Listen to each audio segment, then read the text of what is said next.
Todos já conhecem, penso eu, o nosso querido irmão Arnaldo Paixão, mas eu apresento brevemente, até porque há alguns anos já, ele me ajuda muito de perto nos casos de pedidos de ajuda. Como vocês sabem, há muita gente que me procura por causa de ser exorcista e então há uns anos que começou a ser muito difícil para mim dar conta da quantidade de pedidos. Às vezes são 2.000, 5.000, e então o Arnaldo, Deus colocou o Arnaldo na minha caminhada e eu na dele, e então há uns anos que o Arnaldo me ajuda na resposta a essa gente. Alguns estão aqui no retiro, graças a Deus, e eu não sei se ele vai contar o testemunho dele, mas ele teve a graça de ter um encontro muito forte com Jesus há não muitos anos, em 2008, e a partir daí foi uma revolução na vida do Arnaldo, né? E Jesus pegou no Arnaldo para fazer dele um instrumento, como São Paulo, como São Mateus, estavam noutra, para levar Jesus a muita gente, né? Quando Jesus entra a sério na nossa vida, é impossível ficar quieto e calado. Verdade? Pronto. Portanto, hoje é com muita alegria e além disso, ele também organiza os retiros, que dão trabalho e dor de cabeça, né? E eu propus-lhe, por que não fazermos um na minha paróquia? Vamos experimentar, vamos ver se funciona. E ele aceitou e eu agradeço. E com ele a equipa toda, a Ana Lúcia e os outros todos que estão aí, não vou dizer o nome de todos, mas estão aí a dar a vida para que vocês possam conhecer e amar Jesus. No fim é isso que nos interessa, não é? A gente sacrifica-se para que muitos possam ir para o céu. Portanto, já chega de conversa. Seu Padre, eu também vou falar, fiquem descansados. Obrigado, Arnaldo. Deus o abençoe e recompense por tudo o que tem feito por nós.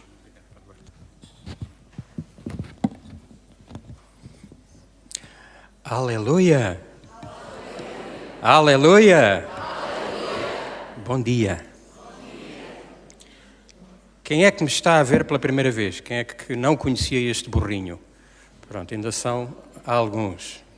Então, meu nome é Arnaldo Paixão, eu sou leigo, sou casado, tenho 65 anos e vou tentar mostrar-vos um bocadinho das maravilhas que o Senhor fez na minha vida. Obviamente, muitos de vós que estão aqui já me conhecem, já estiveram nos nossos retiros, já ouviram o meu testemunho inúmeras vezes, mas eu vou contar um bocadinho do meu testemunho também para aqueles que nunca o ouviram. E também, Nosso Senhor, nestas circunstâncias, o Espírito Santo suscita sempre qualquer coisa nova. Antes disso, pedia que pusessem os vossos telefones desligados, no silêncio, em modo de avião, modo de trotinete, bicicleta, o que vocês quiserem, mas que não toquem. Está bem? Ok? Depois, que pedissem a graça do Espírito Santo para se abstraírem do que está lá fora. Eu muitas vezes nos retiros costumo perguntar porquê que viemos ao retiro e faço-vos essa pergunta, vocês não precisam de responder, mas no vosso coração, porquê que eu vim ao retiro? Porquê que eu vim hoje aqui? E obviamente as respostas podem ser variadas. Eu vim à procura de cura física, vim à procura de cura espiritual, vim à procura de paz, que infelizmente hoje tanto falta no nosso mundo, ou outras coisas. Mas, por cima disso tudo, lembro-vos que deve estar sempre, primeiro, o amor. Não o amor conforme o mundo nos vende, mas o amor verdadeiro que Deus, feito homem, Jesus Cristo, nos deu na cruz. Deu a vida por nós. Nós já ouvimos isto inúmeras vezes, mas será que temos todos plena consciência do que é dar a vida pelos outros? E dou-vos um pequeno exemplo. Quem é que aqui é casado? Parabéns. É fácil, não é, a vida de casado? Não? Então por que as pessoas se casam? Se não é fácil. Não é? Houve alguém que disse, queres ser santo, casa-te. Se queres ser santo, casa-te. É um meio de santificação muito bom. Porquê?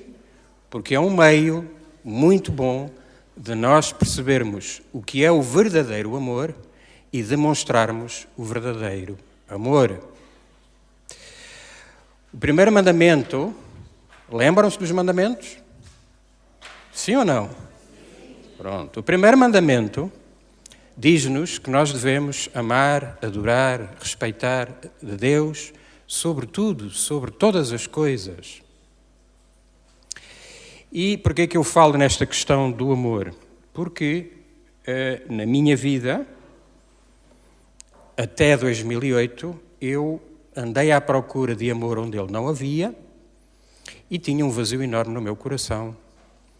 Tinha muito dinheiro, fazia a vida que queria, mas não tinha paz, nem era feliz. E para vocês perceberem um bocadinho até como estas coisas funcionam e até às vezes a relação que nós temos com Deus, vou-vos contar uma história que alguns de vós também já ouviram várias vezes, mas outros que estão aqui ainda não ouviram, e que exemplifica muito, às vezes, a nossa relação com Deus. Então a história que eu vos vou contar chama-se O Ateu na Floresta. Toda a gente sabe o que é um ateu. Um ateu é um homem que diz que Deus não existe, nega a existência de Deus. Então o ateu passeava alegremente pela floresta, admirando hoje o que erradamente muitos chamam a mãe natureza. A natureza não é a nossa mãe está aqui. Esta é que é a nossa mãe, não é a natureza. Mas enfim, estava a apreciar a natureza, os coelhinhos que saltavam, o rio que passava lá embaixo, os passarinhos que cantavam nas árvores, a beleza das flores, enfim, estava embevecido. E, nestas circunstâncias, houve um barulho lá atrás e vê um urso grande, enorme, que vinha a correr na direção dele. Obviamente que um urso a correr corre muito mais depressa que um homem e, portanto, ele olhou para o urso vem até mim e começou a correr. Rapidamente o urso o alcançou e quando ele já sentia o bafo do urso aqui ao pé, num ato de desespero, ele vira-se para cima e diz: "Meu Deus!" E tudo parou. O vento parou, os coelhinhos pararam, os passarinhos pararam de cantar, a água deixou de correr. E ouviu-se uma voz lá de cima que diz assim: "Então tu, que sempre me negaste, chamas agora por mim?" E o ateu disse: "É verdade, eu sempre te neguei, mas eu vejo agora que tu existes. E tu, ó Deus, eu sempre ouvi dizer àqueles que acreditavam que Deus é amor e é misericordioso, então eu digo-te, Deus misericordioso, salva-me do urso." E a voz lá de cima diz assim: "Sim, eu sou misericordioso, mas também sou justo. E como tu sempre me negaste, eu não te posso salvar do urso." E o ateu disse: "Bom, então se não me podes salvar do urso, faz com que o urso seja cristão." E a voz lá de cima fez uma pausa e disse: "Já me pediram coisas muito estranhas. Essa nunca me tinham pedido. Mas seja como tu queres. Fiat, faça-se." Vocês sabem que a palavra de Deus tem poder. Fiat, faça-se. Que o urso seja cristão. E assim que estas palavras foram proferidas, o vento voltou a soprar, os passarinhos voltaram a cantar, os coelhinhos continuaram a saltar, ouviu-se de novo o rio lá embaixo, e o urso, que já estava bem perto do homem, meteu-lhe a pata esquerda aqui bem no ombro, agarrou-o bem firme, olhou para cima e com a pata direita fez assim: "Em nome do Pai, do Filho e do Espírito Santo. Amém. Senhor, eu peço que abençoes o alimento que eu vou tomar, que Ele me ajude a melhor vos servir e amar. Amém."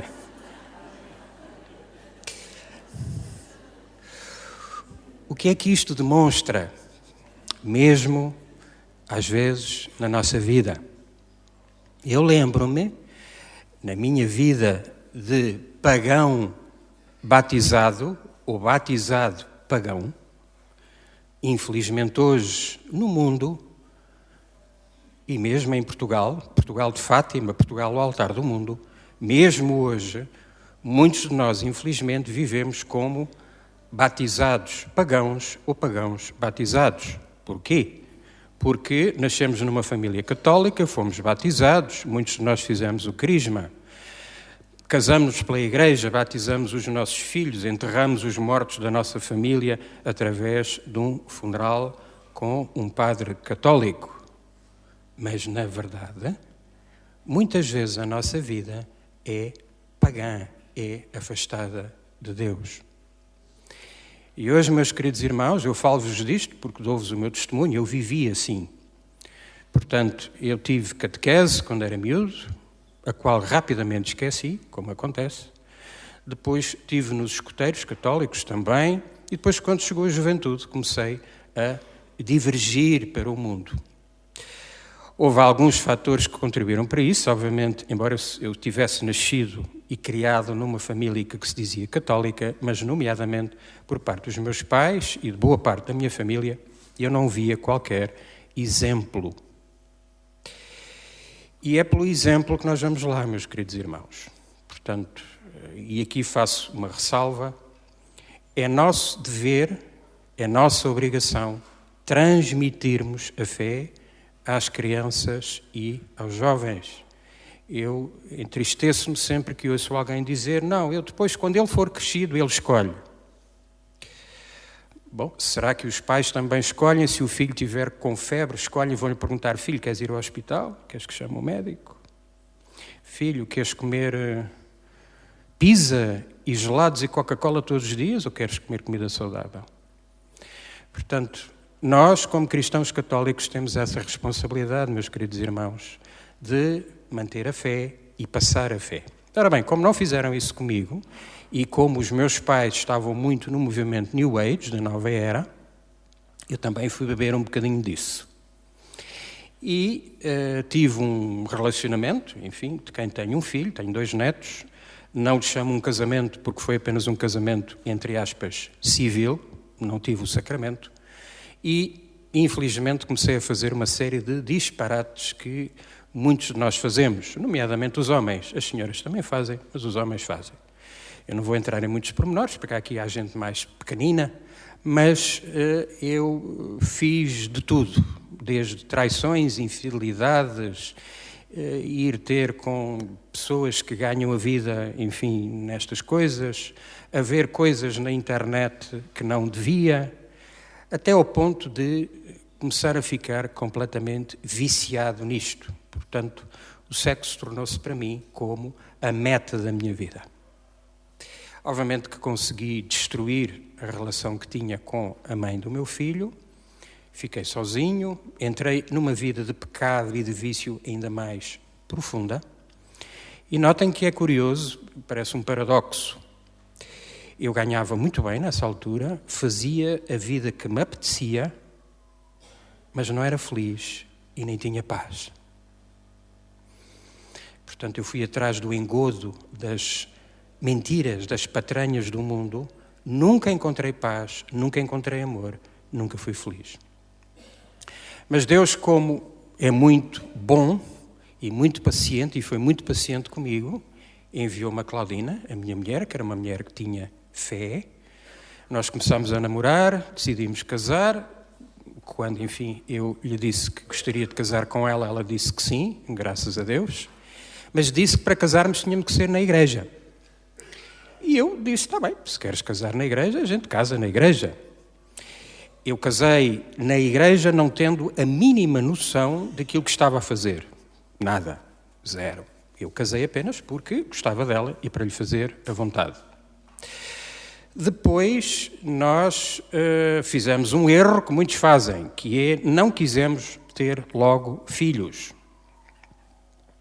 Vocês lembram-se o que é que nós dizemos no dia do nosso casamento pela igreja?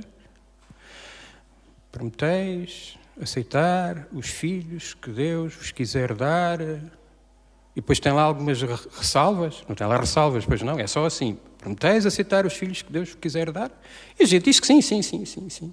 E promete amar-se e respeitar-se e tal, até que a morte nos separe. A gente diz que sim a tudo. Tudo. Naquele dia a gente diz que sim a tudo. Mas facilmente nos esquecemos. Então, nós não quisemos ter filhos nessa altura, esperámos, e quando quisemos ter filhos e começámos a tentar, eles não vinham. Que é uma coisa que, infelizmente, depois também acontece frequentemente. Entretanto, há um amigo nosso da fé que fala com a Claudina e lhe diz: olha, Claudina, há um padre católico que vem a Fátima, que tem um dom de intercessão por cura. Eu tenho uma amiga, disse ele, tenho uma amiga que não tinha filhos, foi a um retiro e hoje tem um bebê nos braços. Obviamente, as senhoras entenderão mais isto. Quando a boa da Claudina ouviu isto, disse: haha, está aqui a luzinha ao fundo do túnel, eu tenho aqui a solução. Agora, como é que eu vou conseguir convencer o meu querido maridinho, que nem à missa vai a ir 5 dias para um retiro em Fátima? É difícil, missão impossível. Mas para Deus nada é impossível. Ela foi muito inteligente e chegou-se ao pé de mim e disse assim: olha, Arnaldo, eu nunca te pedi nada na tua vida, o que é um bom começo, não é? Para preparar o terreno. Mas queria te pedir 5 dias da tua vida. E eu naquele momento pensei: boa, umas férias para a praia, para o sol e tal, boa. Não, não era. Ela diz: olha, vem um padre a Fátima, e quando eu ouvi as palavras Padre Fátima, começaram os alarmes todos a disparar ao pé de mim. É um retiro, são 5 dias. Eu disse: ai mãe, comecei a sentir o chão a fugir. E sabes, pronto, ela contou uma história, é um padre que tem um carisma muito grande de intercessão por cura, e eu gostava muito que nós fôssemos a esse retiro. Mas não me diga já. Pensa e depois diz-me. E, obviamente, que eu confesso que teria que ser muito de coração para lhe dizer que não. Portanto, ela depois veio-me perguntar uns dias mais tarde, disse: vá, marca lá isso. Sabendo, a minha vontade de ir para aquele retiro era exatamente a mesma que se eu tivesse sido condenado à morte e fosse para a forca. Era a minha vontade exata. Portanto, fomos para Fátima, entramos num auditório que estava cheio de casais. Quando eu entrei à porta, estavam a entoar cânticos e estavam uns senhores e umas senhoras no palco. O Senhor é meu pastor, aleluia, glória a vós, Senhor, bendito sejas. E eu fiquei ainda mais aflito. Disse: isto é uma seita, é tudo doido. E a minha mulher traz-me 5 dias, não é um dia como agora, não é um fim de semana, são 5 dias, meus queridos, aqui para ouvir isto. Sentei-me numa cadeira, obviamente não era só eu, havia lá muitos como eu, que foram arrastados, não é? Conforme acredito que alguns de vós que estáis aqui também vieram arrastados. Não? Ah, claro que há. Principalmente eles. Vale a pena. Foi a melhor coisa que a minha mulher me fez, foi ter-me arrastado para aquele retiro. Bom, adiante.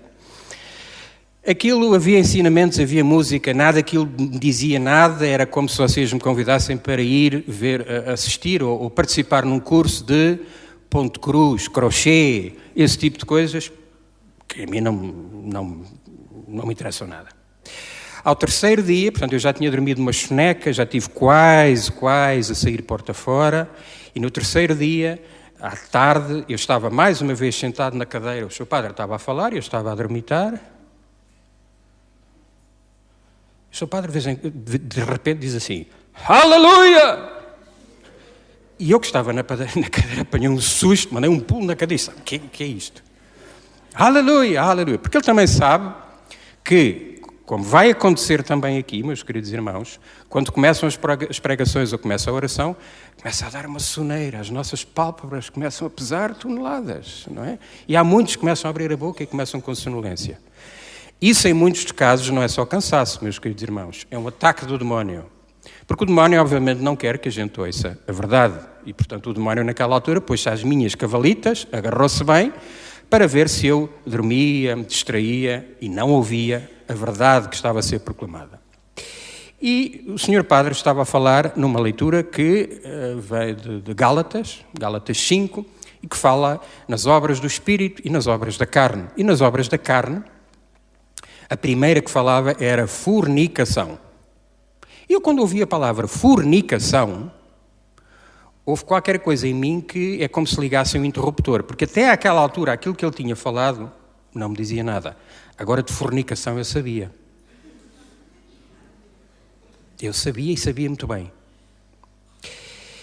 E a palavra do Senhor diz-nos, Jesus diz-nos, a minha palavra é como espada de dois gumes que corta o coração a eito.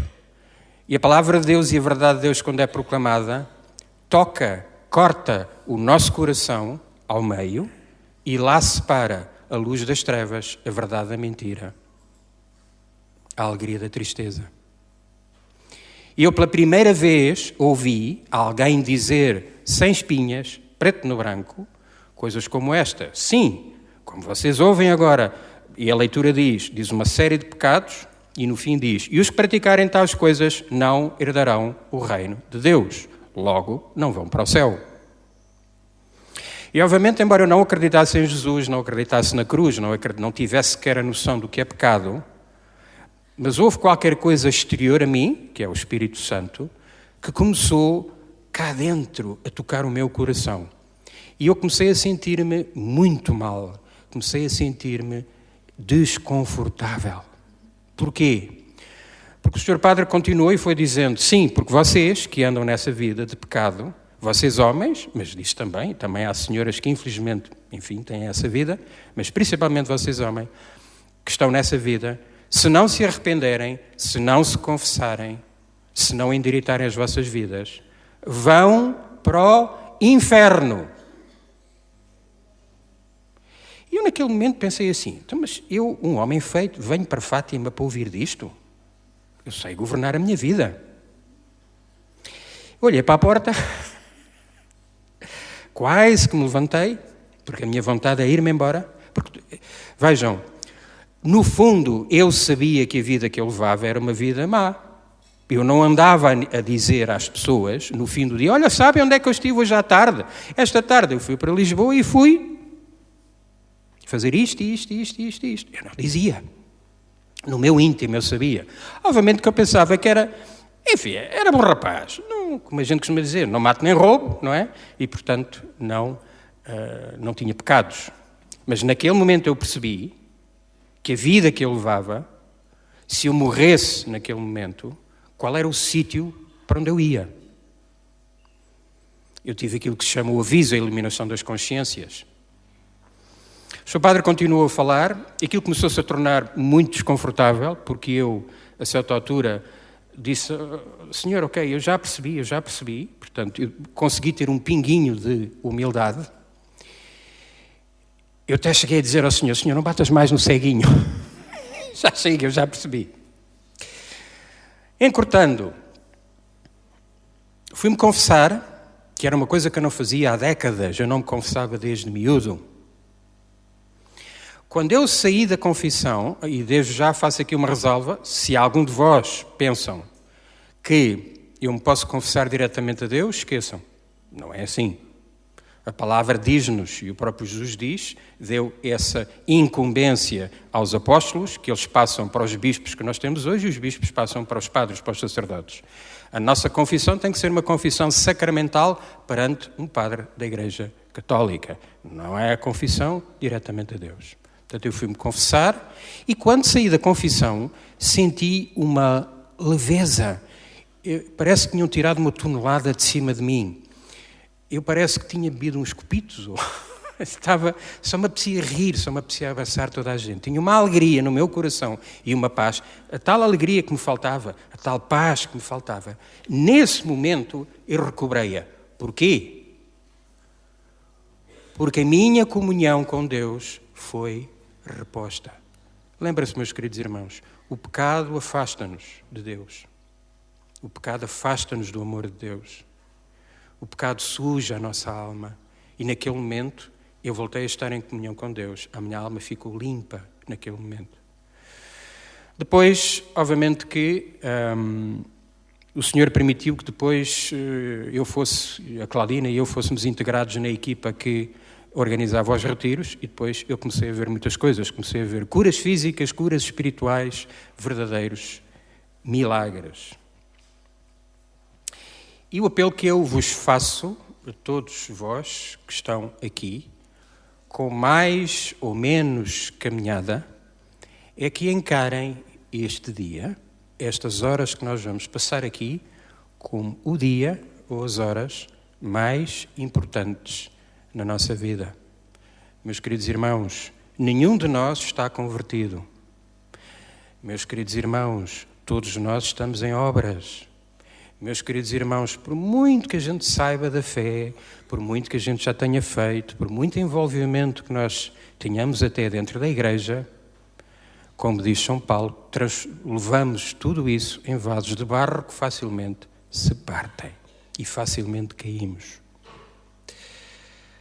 Aquilo que eu vos posso dizer é que eu, quando, a seguir ao meu casamento, depois de ter casado, eu abandonei todas as práticas que tinha com outras mulheres, mas houve um vício que ficou agarrado a mim, que era o vício da pornografia e da masturbação. E digo-vos que esse vício é particularmente nefasto e hoje esse vício, por causa da internet, alastrou pelo mundo como uma verdadeira pandemia, uma pandemia muito grave, que vai desde jovenzinhos pequenos até avózinhas. E é um vício particularmente mau, porque São Paulo pergunta-nos: não sabeis que o vosso corpo é templo do Espírito Santo? E, infelizmente, hoje o mundo pegou na sexualidade e transformou-a como mais um objeto de consumo. Portanto, é mais uma coisa que eu posso usar para me dar prazer. Não é assim, meus queridos irmãos. A sexualidade é algo que Deus nos deu, que nos permite, de uma forma sublime, sermos co-criadores com Deus, num novo ser, feito à imagem e semelhança de Deus, cuja alma é imortal. Imortal. E hoje, meus queridos irmãos, a Europa, o mundo ocidental, não quer ter filhos. Quer ter um jipe, um cãozinho, um papagaio, mas não quer ter filhos. Os filhos são a maior bênção que nós podemos ter. As famílias com filhos abertas à vida são a base da sociedade, são a base da igreja. E se não houver uma inversão neste momento no mundo ocidental, a civilização ocidental, tal como nós a conhecemos, nomeadamente na Europa, irá desaparecer. Se nós virmos, as famílias muçulmanas têm muitos filhos. Se nós virmos, a Europa neste momento, a população nativa da Europa está em declínio pronunciado e as famílias muçulmanas estão a aumentar. Além de que isto é falhar à promessa que nós fizemos, cada um de nós, no nosso casamento. Volto a dizer, prometeis aceitar os filhos que Deus vos quiser dar, e a gente diz que sim, que sim, que sim, que sim. Desculpem esta minha forma, às vezes um bocadinho muito direta de falar, mas, meus queridos irmãos, aquilo que mudou o meu coração não foi uma conversa açucarada. Aquilo que verdadeiramente me deu um abanão na minha vida foi eu ter ouvido pela primeira vez alguém que me disse a verdade nua e crua, que às vezes dói. Eu dou-vos este exemplo, alguns já conhecem. Toda a gente sabe o que é um frúnculo. Um frúnculo, quando a gente coça na perna, tem lá um pelo e aquilo infeta e fica com uma cabecinha de pus. Depois começa a ficar vermelho. E depois a gente vai ao posto médico. E está lá uma enfermeira muito bonita, muito querida. Diz, mostra lá. Eu vou-lhe pôr uma pomadinha. Põe uma pomadinha, faz um penso e pode ir para casa que isso vai ficar melhor. Eu vou para casa e aquilo vai crescendo e vai ficando mais vermelho. E o pus cada vez tem mais pus. E eu vou lá outra vez. Eu disse, deixa cá ver. Eu vou pôr mais um bocadinho de pomada e faço-lhe mais um penso. E aquilo vai andando para as semanas. Eu, só altura, já tenho aqui isto cheio de pus, está vermelho, dói-me. E não há meio de ficar curado. E à terceira vez eu vou ao posto médico e está lá, não aquela enfermeira, mas está lá uma enfermeira assim, mais baixinha, forte, e que me diz assim, diga lá, é que eu tenho vindo cá, aqui, dói-me aqui, tenho aqui um frúnculo, sente-se na cadeira e baixa as calças. Ande lá, homem, baixa as calças. O Arnaldo baixa as calças e ela põe umas luvas, pega num bisturi, chega lá e faz assim, trás! E espreme. Ai! Dói, não dói? O que é que o frúnculo do Arnaldo precisava? Precisava de um bisturi, precisava de alguém que tivesse a coragem, em vez de pôr paninhos quentes, em vez de pôr pomadinhas, que dissesse, o mal está aí dentro e é preciso retirá-lo. E então com o bisturi corta-se, espreme-se, dói na altura, dói, claro que dói, mas depois desinfeta-se e aquilo fica bom. É exatamente o que se passa com a nossa alma e com a nossa vida. Muitas vezes nós precisamos de um bisturi, precisamos de uma espremidela para sair o pus, sair aquilo. Aquelas nossas convicções que nós temos na nossa vida, que está tudo bem, eu vou à missa ao domingo, rezo o terço, ajudo, faço obras de misericórdia. Cuidado, meus irmãos.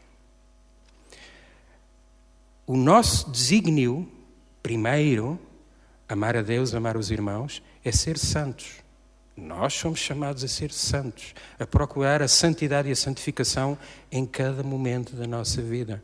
Nós temos de pôr a nossa fé e a nossa prática cristã, católica, em primeiro lugar, acima de tudo.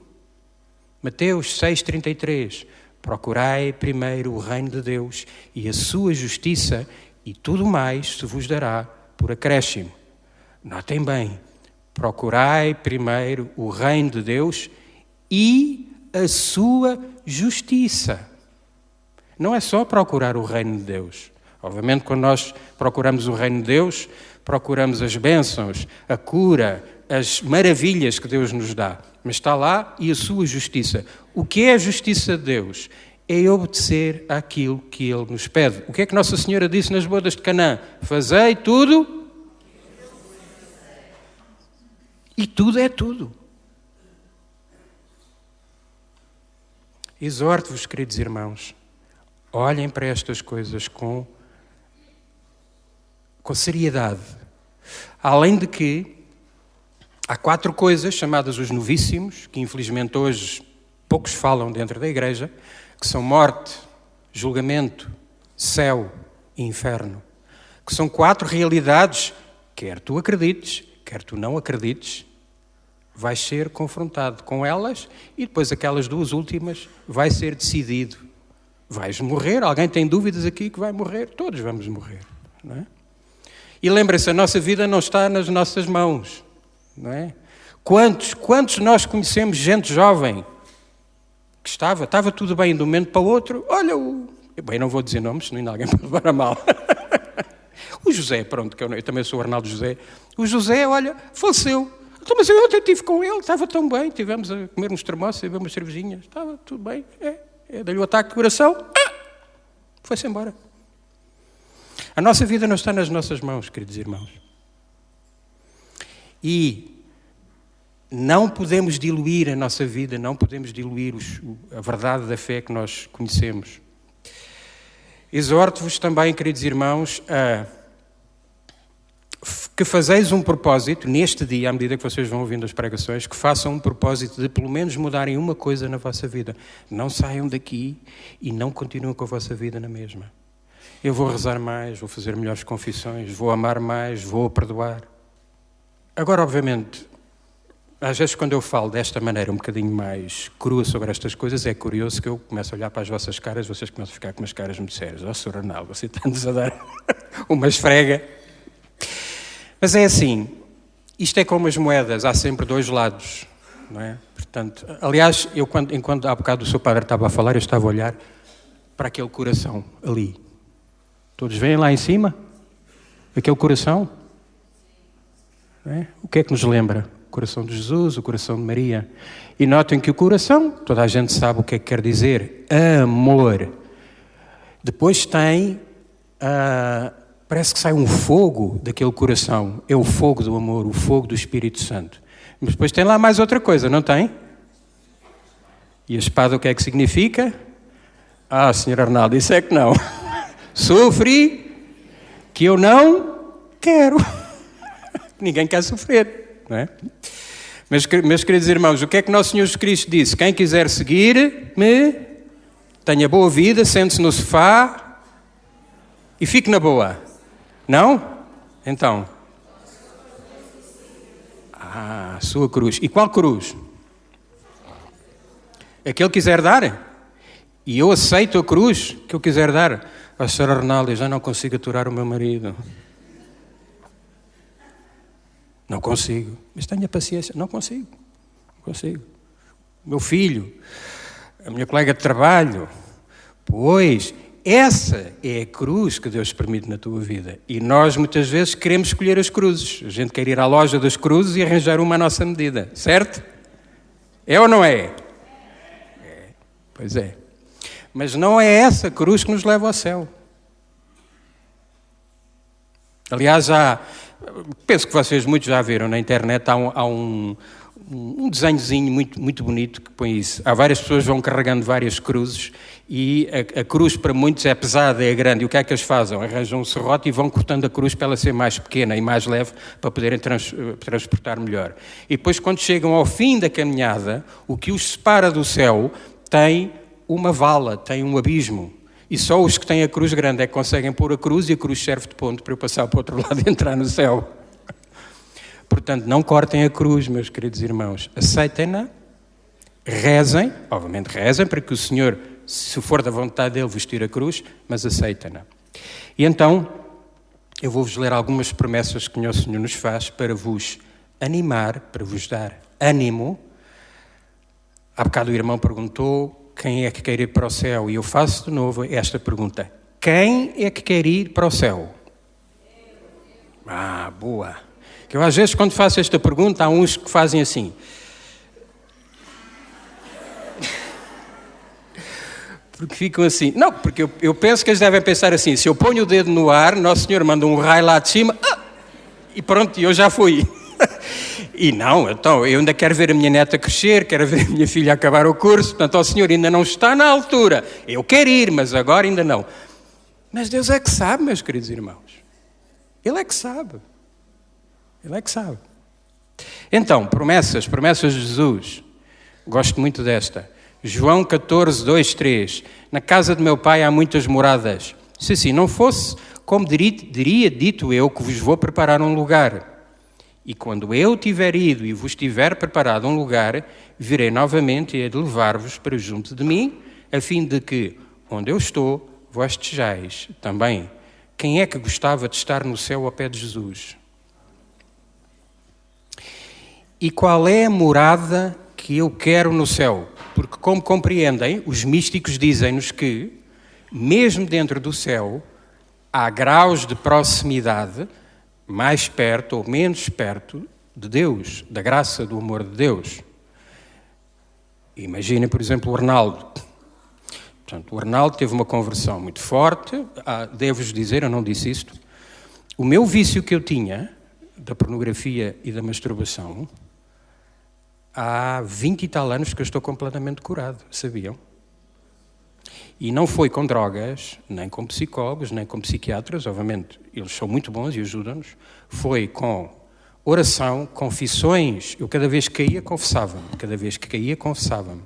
Com muita gente que rezou por mim, com conselhos muito bons, de bons sacerdotes que tive, até que um dia, quando eu, mais uma vez, ia levantar-me para me entregar a esse vício, houve qualquer coisa dentro de mim, não era uma força minha, eu disse, não, eu não quero voltar a sentir-me porco, eu não quero voltar a sentir-me como um verme, acaba aqui. E desde aquele momento, acabou. Amém? Glória a Deus.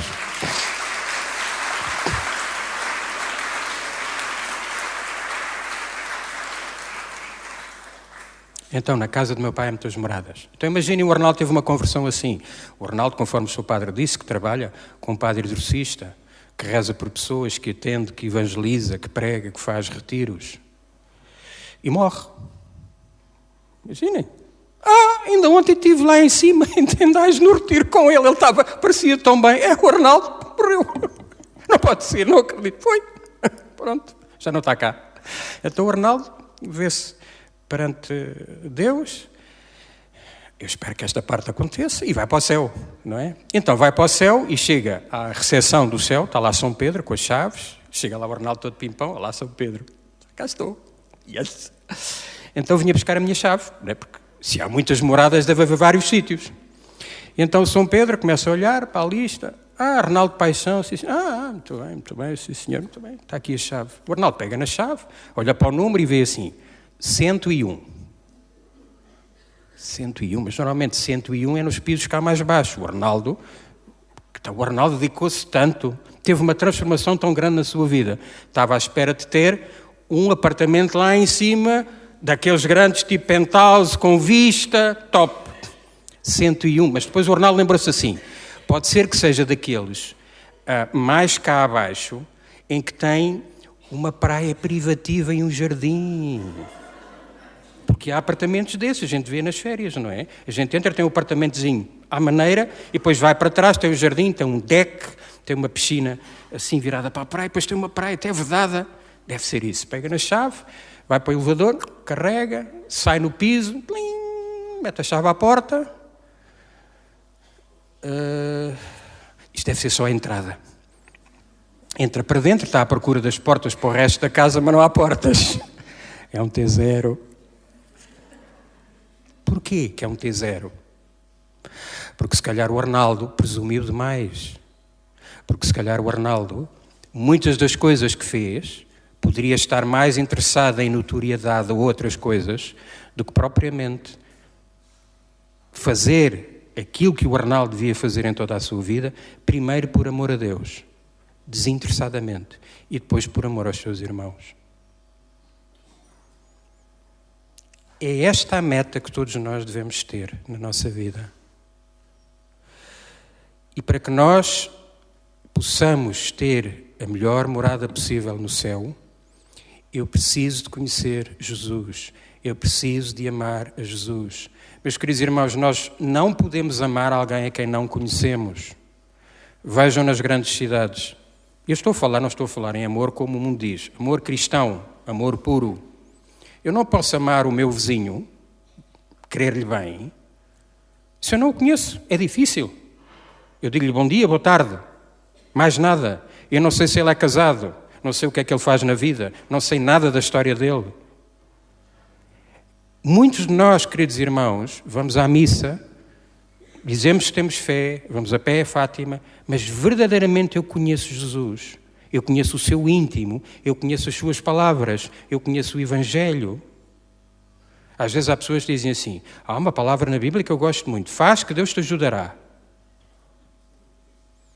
Não está na Bíblia. É daquelas coisas que a gente diz. Mas Mateus 6,33 está, procurai primeiro o reino de Deus e a sua justiça e tudo mais vos dará por acréscimo. Portanto, leiam a Bíblia todos os dias. Percam menos tempo a ver o preço errado. Percam menos tempo a ver televisão. Percam menos tempo a ver séries. Percam menos tempo com coisas que não vos ajudam a levar para o... Porque senão vão para o grelhador. Sr. Arnaldo, isso é uma ideia antiga, medieval, como infelizmente alguns dizem até, infelizmente mesmo às vezes dentro da própria igreja, que o bem e o mal estão dentro de nós e portanto não existe diabo, não existe demónios, não existe condenação, porque Deus é assim um senhor de barbas branquinhas, porreirinho, quando a gente chega ao céu ele diz, deixa cá ver, mas tu fizeste aqui cada uma, olha quem olhava para a tua cara não diria. Mas entra lá. É assim, Deus é um tipo porreirinho que depois dá uma palmadinha nas costas e a gente entra. Não é, meus queridos irmãos. Deus é bom, é amor, mas é justo. Então, se vocês olharem para os nossos irmãos protestantes, a maioria deles sabe a Bíblia na ponta da língua. Envergonham-nos. A maioria dos católicos não sabe nada. Nunca leu a Bíblia, nunca leu o Catecismo, não sabe nada da sua fé. Meus queridos irmãos, mais ainda, porque os tempos em que vivemos são tempos de grande confusão, se vocês não procurarem ativamente e com empenho conhecer as verdades que Jesus Cristo nos trouxe, facilmente serão enganados. E, portanto, vocês põem-se na estrada para irem comer uma francesinha ao Porto. E porque não leram bem o mapa, porque não sabem bem ler os sinais e não sabem bem ler o caminho, acabam em Borba, num restaurante, e pedem lá uma francesinha, e em Borba dizem: oh, meu amigo, francesinhas nem aqui, é lá para cima, para o Porto. A gente aqui não tem disso. Entendem? Portanto, eu saí de casa convencido que ia para o Porto comer uma francesinha e acabo lá embaixo em Borba. Temos gaspacho, encharcada, temos coisa muito boa, porco preto, mas em francesinhas não, aqui não é. E, portanto, eu posso ir à espera das francesinhas e sai-me outra coisa. Porquê? Porque eu não me preocupei, meus queridos irmãos, em levar uma vida santa, em mudar de vida, em conhecer a fé, em evangelizar. Não me preocupei com isso. Depois, Jesus respondeu: em verdade vos digo, quem deixar casa, irmãos, irmãs, mãe, pai, filhos ou campos por minha causa e por causa do Evangelho, receberá 100 vezes mais agora no tempo presente em casas, irmãos, irmãs, mães, filhos, campos, juntamente com TV cabo, ginásio, perseguições. E no tempo futuro a vida eterna. Não é? Eu dou-vos testemunho disto, conforme o seu padre disse, desde que eu entrei nesta montanha russa do que é amar a Deus e amar os irmãos, eu tive que deixar muita coisa que eu gosto, tive que me pôr de lado de coisas que eu gostava, perdi muitos amigos, perdi família, mas ganhei tanto. Por exemplo, eu só estar aqui e olhar para as vossas caras, aquilo é amigo, são amigos do peito. Do peito. É o que eu chamo a família da fé. Com alguns deles eu tenho mais ligação com família de sangue. Porquê? Porque eu conheço as caras deles, conheço os nomes deles, conheço as histórias deles, conheço a família deles. Nós já passámos tanta coisa. Deus dá. Mas também perseguições, também problemas. Glória a Deus. Não é? E depois no fim diz, e a vida eterna. É para essa meta que eu corro. E a questão é, eu não quero ficar... Imaginem um corredor da maratona, são 42 quilómetros. Eu não quero ficar no 41,5, com a meta lá ao fundo, e não chegar aos 42. Para isso eu preciso de perseverar todos os dias. E para isso eu não posso, por exemplo, como às vezes acontece, a gente está aqui no retiro, ouve estas coisas, sai lá para fora, yes, cheio do Espírito Santo, agora é que vai ser. Mas depois vem a segunda-feira, não é? E a gente começa logo a levar as caneladas lá em casa. Então, quando a gente começa a dar testemunho, tu não sabes onde é que eu estive, ouvi, vou mudar a minha vida e vai ser, agora deste em beato. Deste em beato, não é? Levamos logo as primeiras caneladas, depois no emprego, não é? As pessoas afastam-se. É preciso preservar, meus queridos irmãos, não é? Sempre com amor a Deus e aos irmãos.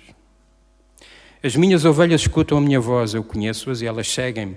Dou-lhes a vida eterna e nem elas hão de perecer mais, nem ninguém as arrancará da minha mão. Como é que eu conheço a voz do pastor? Alguém sabe? Como é que eu consigo identificar? Onde é que eu identifico a voz do pastor? Na palavra, meus irmãos, na verdade. Se eu não souber a palavra de Jesus, eu dou-vos um exemplo. E vocês podem fazer esse teste. No fim da missa, perguntem um bocadinho do que é que foi as leituras. Nossa, Renal, é o queijo. É o queijo. Porquê? Porque a gente ouve, mas não ouve. Prestem atenção. Rezem. Não cheguem em cima da missa. Vão com tempo. E durante a missa, ouçam. Deixem que aquelas palavras façam fruto no vosso coração. Sabem que a palavra de Deus é como uma semente, aliás, como é dito, não é? Que é plantada no nosso coração. A semente é sempre a mesma. A terra é que pode ser diferente, meus irmãos. E depende de cada um de nós preparar a terra. Há aqui, de certeza, pelo menos onde nós estamos aqui, há gente aqui, pelo menos que são agricultores ou que têm uma horta. Se eu não cavar a terra e mandar para lá as sementes, vai acontecer alguma coisa? Nasce alguma coisa? Não nasce nada. Não é? Os pássaros vêm comer, aquilo, a semente morre, mas como não está na terra, aquilo não dá nada. Eu preciso de arduamente cavar a terra, prepará-la e depois meter a semente morre e depois dá o fruto. Se eu não preparar o meu coração, e preparo o meu coração, eu preciso deitar fora o meu egoísmo, o cá para mim. Há muitos de nós, muitas vezes, que querem uma fé cristã católica. E eu concordo com tudo o que a Igreja diz, menos nisto. É o que eu lhe chamo a fé do buffet. Toda a gente gosta de ir ao buffet, não é? Eu não gosto de favas. Vou ao buffet, como tudo, não quero as favas. Pois, meus queridos irmãos, mas os mandamentos e aquilo que o Catecismo diz e que a Igreja nos ensina é para cumprir tudo. Tudo isso é que nos leva para o céu. Portanto, acabando e resumindo, olhem para este homem que aqui está, que vos posso dizer que é um verdadeiro milagre, aquilo que Deus fez na minha vida, conforme vocês podem constatar. O mesmo milagre que aconteceu comigo pode acontecer convosco. Não há casos perdidos. Nunca digo, meu marido nunca vem ao retiro. Virá. Ainda não vem. Rezem.